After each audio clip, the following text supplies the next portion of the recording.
Extraordinary breaking news, which you just heard there from San Francis. Lucy Connolly, she's the wife of a Conservative councillor. Her appeal against the 31-month sentence for putting out an intemperate tweet in the aftermath of the Southport murders has been dismissed. So she will remain in prison. She's not particularly... She's Let's just have a minute to think about this country, right?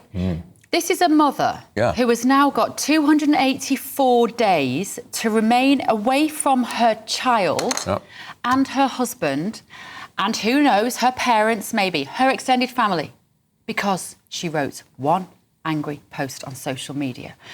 And she also says that this is because she herself was suffering from bereavement. Tell you what she said. This was in the wake of the stabbings in Southport. Her post read... on X, Twitter, mass deportation now. Set fire to all the bleep hotels full of bleeps for all I care. If that makes me racist, so be it. It was up for about 3.5 hours. It was viewed 300,000 times. She thought that was probably a mistake, wasn't it? I let my anger get in the way. She deleted it. 31 months in jail, nearly 3 years. The implication being of this... Prison's being overflowing, by the way. What does it mean if you live in a country where you can't express your views, no matter how unpalatable they might be to other people? That you can literally have a knock on the door, you get arrested, you get put into prison, you get taken away from your children. What good does this do other than to tell you at home, keep your voices shut, wind your necks in. I don't want you to say what you think. This is what this government are telling us, isn't it? Mass deportations now. Set fire to all the beep hotels full of the beep for all I care. She's not saying go out and do it. And while you're at it, she said, take the treacherous government and politicians with them. I feel physically sick knowing what these families will now have to endure. If that makes me racist, so be it. And she meant the bereaved families of the girls that were stabbed by Axel Rudakabana. And... just despair. So she, I mean, the government would say it's nothing to do with them. It's the autonomy of the courts is such. But it was pretty clear at the outset that Keir Starmer wanted a former lawyer, the former chief prosecutor of the country. That's what he got his knighthood for, by the way. Wanted tough sentences, and yet we're letting out of prison sex offenders, burglars. People who have committed domestic violence. What about those guys who kicked the police officers in the head in Manchester Airport? They're not banged up in prison yet. This is a mother, and we're talking about words. But we're letting out words. We're letting people out of prison who've committed domestic violence, sex offences, burglars. But we're keeping them. They're being let out early for good, and I think it's appalling. Adam Cherry's at the Royal Courts of Justice. Adam, what's the reaction there from Lucy Connolly's family and friends? Well, we understand Lucy Connolly had been hopeful but anxious about today's ruling, and of course it has been rejected. Now, the Free Speech Union, who had been supporting her legal case, said in the lead-up to this judgment today that for the FSU, Connolly's case foregrounds the importance of ensuring that sentencing decisions and the treatment of prisoners are governed by law and principle rather than public pressure. We have been supporting Connolly since her conviction, and members of our team will be present at the Royal Courts of Justice later this week as her appeal is heard. But a shocking case, guys. You've heard the tweet itself, you've heard the background to this, a childminder, one tweet deleted within about 3 hours. Nonetheless, even in the context of last week's prisons crisis announcement by the government in Downing Street, they're going to need to release prisoners early because prisons are so full. Nonetheless, Lucy Connolly will remain behind bars. OK, thank you, Adam. Adam Cherry there at the Royal Courts of Justice. If you're just joining us, Lucy Connolly, she's the wife of a Tory councillor, remember? Sure, that's coincidental. Yeah, funny that. Put out a tweet about the Southport stabbings of those poor girls at the Taylor Swift dance class. She put it out angrily. She said, for all I care, burn down the hotels. She wasn't saying, right, this is what we're going to do. We're going to go out, we're going to get a load of petrol, we're going to get a load of matches. She just vented angrily. Well, apparently we now live in a country where you can't vent angrily on social media because you could literally be taken away from your children for 2.5 years. Even if they put her in prison for 3 days as a deterrent, as a gesture, but 31 months, and she's lost the appeal. But in other breaking news, Tommy Robinson whose real name is Stephen Yaxley Lennon, will be released within the next week after his 18-month sentence for the civil offence of contempt of court was cut by 4 months at the High Court. He has been in solitary confinement throughout. Now, the authorities say because it's for his own safety, his family are not convinced by that at all. They think it's just punitive punishment. Let me tell you this. In the aftermath of those stabbings in Southport and the riots which ensued, and in those riots there were some deeply awful human beings throwing stuff at police officers. There were. But the way Keir Starmer came out and caused hatred in the aftermath of that, everybody that had a complaint was far right. Do you remember? And therefore, in my mind, in the aftermath of that, Keir Starmer was the one who came out with his massive stick and stirred the pot and caused all that division, rather than coming out and saying, I understand you have complaints, I understand you have concerns, but let's just calm down. But he didn't want people to focus on the huge problems caused by mass rapid migration and the collapse of social cohesion. He didn't want people to talk about that because he's doing nothing about mass migration. He wanted people just to concentrate on the disorder.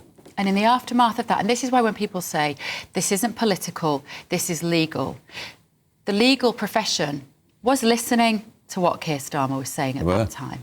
And he set the tone for the punishments that were dished out in the aftermath of that. So he is culpable, in my opinion, in terms of this issue.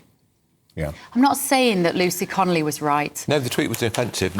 She should never have sent it. I'm not saying that we wouldn't tweet that. You and I, mass deportations now, I'm reading it if you're listening on the radio, set fire to all the beep hotels full of the beeps for all I care. Whilst you're at it, take the treacherous government and politicians with them. If I feel physically sick knowing what these families will now have to endure, if that makes me racist, so be it. 3 hours later, she thought, I probably went a bit far there. She deleted it. It was a stupid, reckless thing to say, but 31 months in the first place. I was pretty confident that she was going to be released. I was. I guess you can't have Tommy Robinson and her released on the same day. That would have sent out maybe the message that they don't want the British public to hear. What do you take from this? Be quiet. Keep your voices quiet. Don't speak out against the government. Don't speak out against immigration. Don't speak out against illegal immigration. This was, of course, at the time, if I remember rightly, when there was speculation that Axel Rudikabana had come across as an illegal migrant. That turned out not to be true. Yes, that's right. He was born in Wales. He was born in Wales. His parents were migrants who came here from Rwanda, which, of course, had been through a terrible, terrible experience in the 1990s with genocide and civil war. But again, all of that, for me, irrelevant in a way. The backstory is irrelevant. Do you want to live in a country where you can express unpalatable views?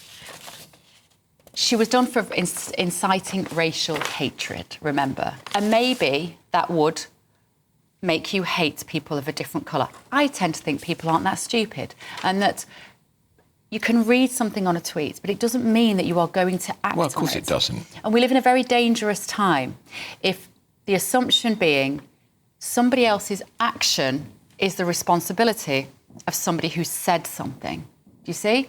Yeah. That's what I worry about. I could read 1,000 of those tweets, probably do every day. I would never go out and set fire to a hotel. And we need to live in a world, don't we, in a country where personal responsibility is the key to and the things as well, we have to remember, emotions were running incredibly high after the savage nature of the murder of those little girls. We're joined now by Ben Jones, who's Director of Case Management at the Free Speech Union, which has been backing Lucy Connolly. Ben, this is, I must say, I was somewhat surprised, who knows about these things, because I thought the original sentence, 31 months, was draconian, and bearing in mind her circumstance, she's a young mother, I thought that, particularly after the representations by others, including your own organisation, they would have at least reduced her sentence. It's basically disappointing. It's hard to know what else to say other than that. We've supported Lucy for a long time. This is not the result that we were hoping for. It remains the case that the sentence, in our view, is grossly disproportionate. I think I'd also like to say at this point that the Free Speech Union is contacted by hundreds of people in any month, many of whom are absolutely terrified about what they can and cannot say in this country. They just do not know what the rules are. J.D. Vance, the American Vice President, actually did talk, didn't he, Ben, recently about how, in his view, free speech was under attack in Great Britain. I think this verdict will feed into that view. I'm afraid he's absolutely right to say that freedom of speech is under attack in Britain, and it's a sustained attack that's been going on for a long time. It's an attack that is not relenting in any way. And unfortunately, we see that comments around immigration, the scale of immigration, the failure to integrate, a discussion of the tensions which are undeniable and inescapable in modern Britain is a topic that is being reacted to by the authorities in an increasingly heavy-handed way. That is what we can read from this result today. It's what we're seeing at the Free Speech Union constantly, that people who want to express their criticism, their concern, their very grave concerns about what's happening in this country, feel that they're not able to. And those that do find that if it's not the police knocking on their door, it will be their employer dismissing them from their employment because they do not share the company's values, because they have objected, usually in very moderate terms, to mass immigration or to these sorts of issues.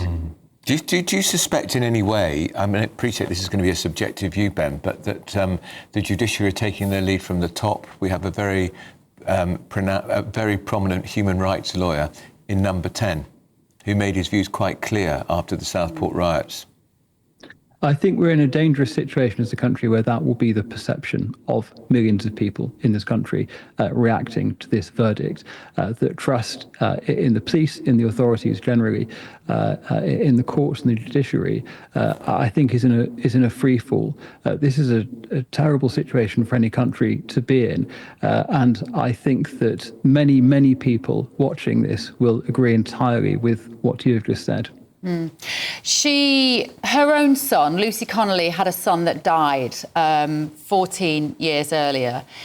Her argument was the news of the murders of those Southport children was very triggering for her. She'd stood in the shoes of those grieving parents.